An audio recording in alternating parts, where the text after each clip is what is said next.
Well, I'm going to bring you some good news. I'm going to bring you some bad news. Well, we're going to make it good news, but let's bring up the other bad news, a mistake I made. I put the wrong child on the air, and I thought it was Jordan Goss's daughter. No, it was actually his niece, but that's all right. She'll think about this as she's an adult 30 years down the road going, oh, look, Mom, I was on a video. Anyways, this is Jordan Goss's daughter. He allowed me to put the picture on. Isn't she just a sweetie? Ha, that's great. Okay, now the other bad news, because it's his third time around of dealing with cancer.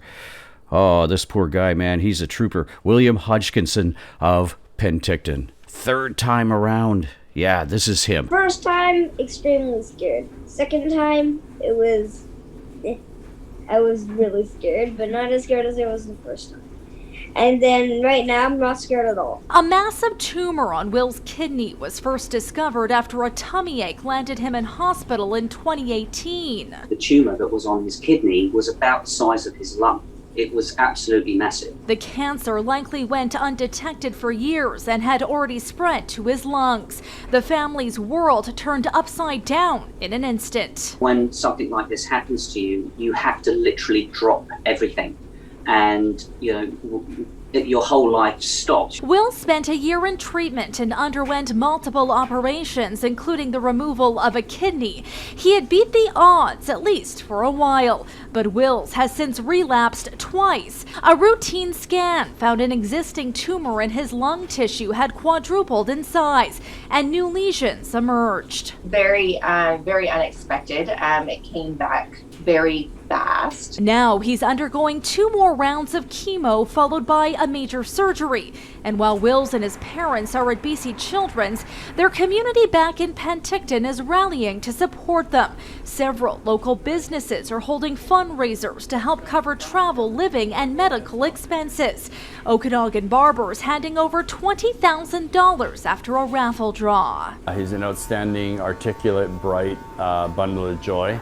And to watch a kid 10 years old going through his third battle of cancer sort of made us all want to do something to help make it as easy on both his parents and him as we could. We thought this being the third time that people were just going to be exhausted. But if anything, we've had an even stronger community presence. They say it proves that it truly takes a village to raise a child. And that brave youngster says he's ready to beat cancer again. Because I know it's not bad. I survived the last 2 times. Let's touch base now with the group that you formed. Yeah. Penticton, strong. I wanted to do the announcement like the old back in the days, when radio had personality. If you could have been around back in the day, guys were on the air fooling around like you wouldn't. Taking you back, way back into time. I got an idea, see?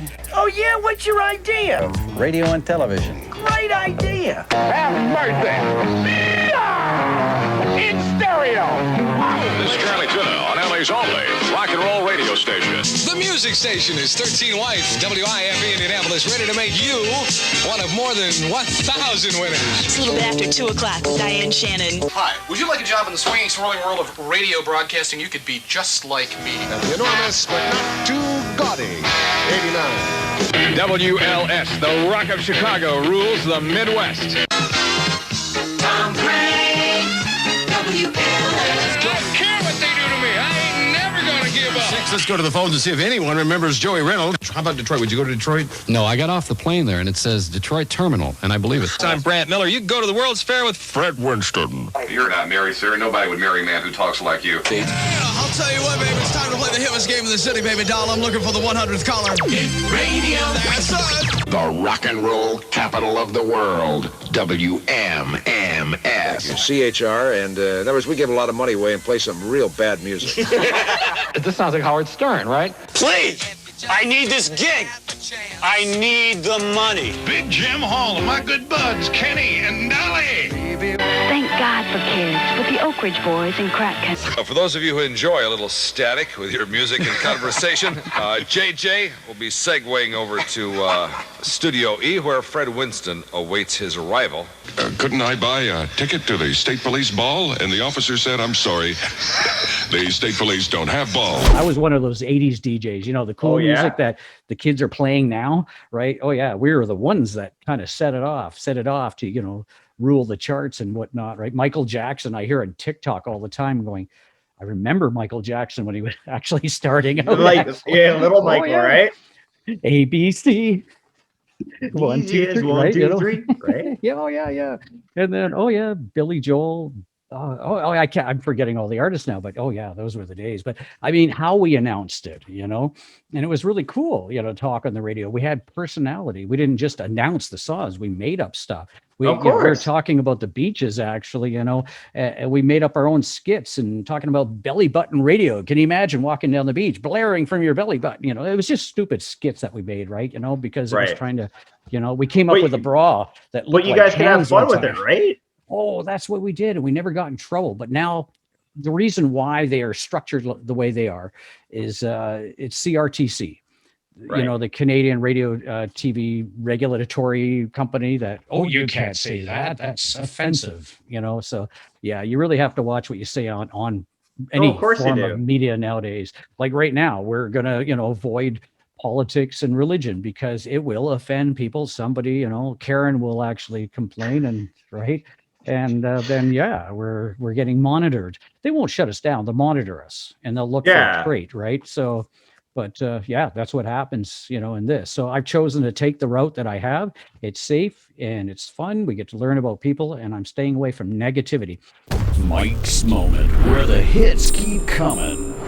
Which leads us once again for the 5th time. I've been trying to get out of you. Why did you come up with this group, Penticton Strong? Why? Well, I'll tell you, Mike. So I had joined another Penticton group, and you know, as soon as I joined it was very prominent that there was a lot of negativity in it. Like every single hour of the day, I was getting like notifications on like, okay, there's COVID in this again. This guy did this. Something about politics, something about religion, something about communism, something about fascism and stuff like that. And I went, wow, this is not Penticton. This is not good. So what I started to do is like, hey, you know what? Let's turn this negative into a positive. And I decided to start posting my own things. I said, hey, the first one I think I can remember was, what's everybody watching for a movie right now? And I got like 230 comments, and I was like, oh, this is kind of cool. You know, let's keep going with this. Like, let's 230. Let's roll with this a little bit. Or no, sorry, my first one was music. But anyway, the next one was movies. But anyways, going with the music one, it was the same kind of thing. It was like there's another 200 comments and something like that, and everybody was having fun with it. Yeah. And then my last one I posted, it was, hey, what's everybody watching for a series? And everybody, like, you know, started commenting and stuff like that. And then all of a sudden the admin just shut off all my comments. And I went, any particular reason why that we're, you know, shutting off my comments? So I actually posted that on the site. And I said, hey, can I have an admin or a moderator tell me why that they did this? And I got the snarkiest, most disrespectful comment by one of the moderators was, I don't know, maybe it has to do with nothing with Penticton, just a wild guess. And I went, that is very, very unprofessional. I did not like it. And I called that person out on it. And I said, you know, this is quite unprofessional. Like, you know, you could have gave me a personal message and I would have stopped and stuff like that. I would have, you know, left it at that. But they just, after that, they just started deleting all my comments and deleted everything. And I was like, you know what? Like, if this is what, like, I'm looking at it, if I look at it right, and I'm a guy that's not even from Penticton, right? Mm-hmm. I'm a person that's never been to Penticton, and all of a sudden I joined that site. Would you really want to go and to Penticton or anywhere in the Okanagan if this is how people are acting, right? Exactly.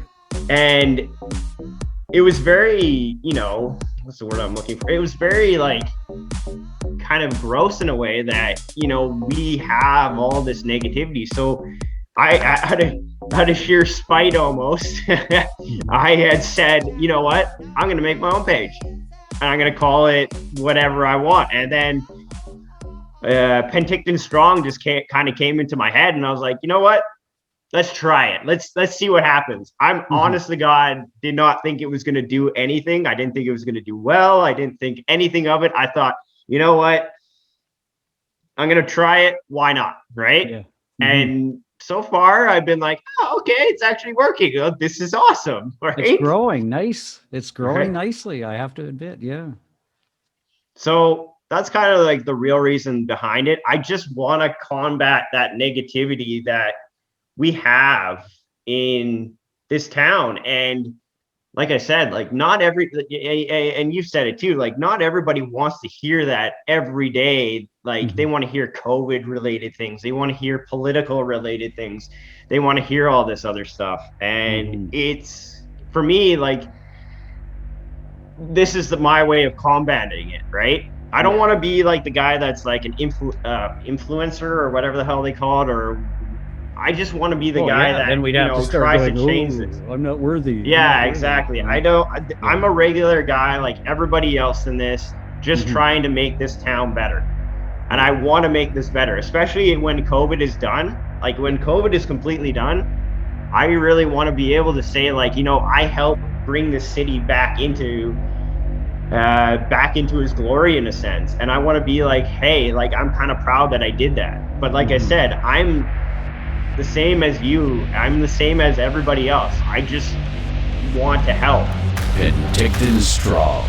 It's young, it's growing. Get in on the ground floor. Do it now. Join now.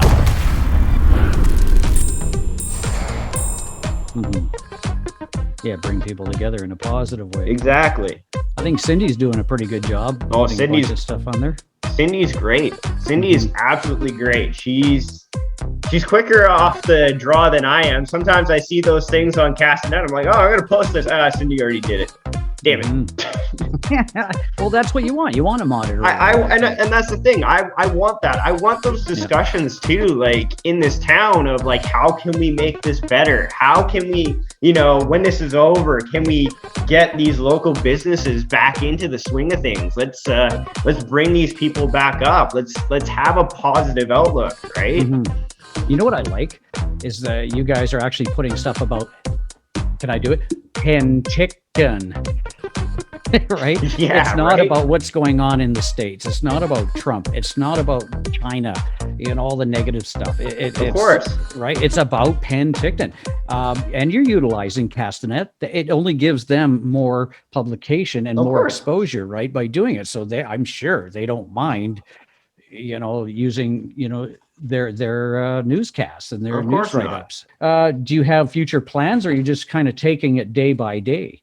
Right now, it's kind of a day by day kind of thing. Like I just posted something. So I said when we hit 200 people, because I didn't think we were, because I thought, like I said, I was thinking that maybe this wasn't going to work out the way that it was going to, that I would get my legs waxed for charity. Well, we hit 200 people. And Jordan's got to own up to what he said. So that's something that's going to happen. Nice. 200 people are a lot of people. Could you fit 200 people in your house? Oh God, no. We're going to do a live event, probably on the weekend of my birthday. I'm turning 30 this year. So really? Oh, nice. A milestone. Yeah, I know. Dirty 30s. I think that's what they call it, right? When are you turning 30? I turn 30 April 29th. Yeah, for those of you looking for a really cool, group to join on Facebook, it's Penticton Strong. Thank you for the time. I appreciate it. I am not as nervous as I was starting this. I'm not gonna lie. No, it's good. You did great. Yeah, you got a natural ability to carry on a conversation. You did fine. Gift of the gab, man. I think I got it from my dad.